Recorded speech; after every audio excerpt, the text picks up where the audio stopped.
एक तारीख थी। पति अपनी सैलरी लेकर शाम को थका हुआ घर आया।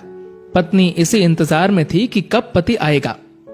पत्नी ने उसके आते ही उसे गर्मा गर्म चाय पिलाई और पूछा कि सैलरी आ गई होगी आपकी आज तो। पति मुस्कुराहट के साथ बोला कि हाँ, और इस महीने ओवर टाइम का 12,000 रुपए बोनस भी मिला है। पत्नी की खुशी का ठिकाना नहीं रहा। पत्नी मीठी आवाज में बोली, क्या हम इस रविवार को शॉपिंग कराए?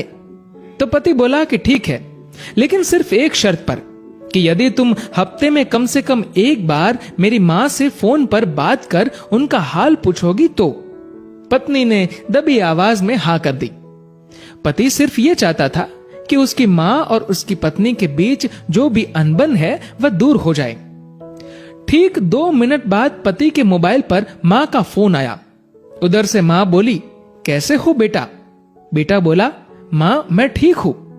माँ ने सबका हालचाल पूछा तो पत्नी इधर मुंह बनाकर मन में सोच रही थी कि 1 तारीख है, अभी सैलरी आई है, इसलिए फोन करके पैसे मंगवाना चाहती है, लेकिन मैं 1 पैसा भी नहीं देने दूंगी इस बार तो। उधर माँ बोली, बेटा थोड़ी मदद चाहिए। तो बेटा बोला, बोलिए माँ, क्या हुआ माँ? बोली, बेटा इस महीने 5,000 रुपए मिल सकते हैं क्या? पति हर काम अपनी पत्नी से पूछकर ही करता था। उसने ये बात अपनी पत्नी से पूछी तो पत्नी बोली कि बोल दो कि अभी सैलरी नहीं आई है। बेटे ने माँ से कहा कि माँ अभी सैलरी आने में टाइम है। माँ बोली, बेटा कैसे भी करके भिजवा दो प्लीज, हॉस्पिटल में इलाज के लिए चाहिए।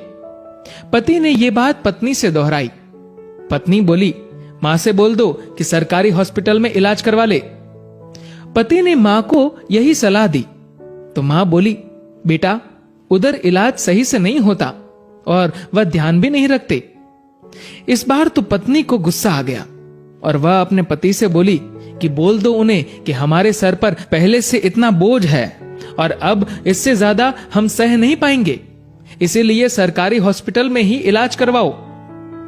पत्नी के शब्द बिगड़ गए ये बोलते हुए कि वैसे भी 4-5 दिन की मेहमान है। पति इस बार बोला कि ऐसे तो मत बोलो माँ के बारे में। इस बार पति को थोड़ा गुस्सा आ गया, लेकिन मन को शांत करते हुए माँ से बोला, माँ इस महीने नहीं हो पाएगा, इसलिए सरकारी हॉस्पिटल में ही करवा लीजिए आप इलाज। माँ उधर से भीख मांगने लगी कि बेटा प्लीज 2,000 रुपए तो दे दो। तो पति आंखों में आंसू के साथ पत्नी से बोला कि कम से कम 2,000 रुपए तो देने दो। पत्नी गुस्से में थी, लेकिन जैसे तैसे मान गई और बोली कि ठीक है, बोल दो कि 2,000 रुपए भिजवा देंगे कल। तो इधर पति बोला, सासू मां आपको कल 2,000 रुपए भिजवा दूंगा।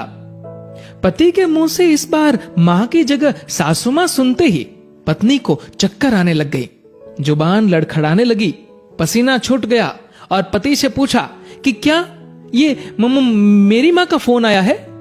पति बोला, हाँ तुम्हारी मां का ही फोन है। मैं तो तुम्हारी मां को भी अपनी मां ही समझता हूं, लेकिन तुमने कभी मेरी मां को अपनी मां की तरह समझा ही नहीं। पत्नी इस बार जोर से रो पड़ी और फोन में माफी मांगने लगी कि मुझे माफ कर दो मां, मुझसे बहुत बड़ी गलती हुई है। तो उधर से मां बोली, बेटी यदि सिर्फ एक मां का दिल दुखाया होता तो माफ कर देती, लेकिन तुमने तो आज एक नहीं बल्कि 2 मां का दिल दुखाया है। यदि आज मैं तुम्हें माफ भी कर दूं तो भी ऊपर वाला तुम्हें माफ नहीं करेगा। दोस्तों, ऐसा माना जाता है कि अगर ऊपर वाला भी मां का कर्ज चुकाने आ जाए तो वो भी कंगाल हो जाए। एक मां खुद मौत के मुंह में जाकर जिंदगी को जन्म देती है।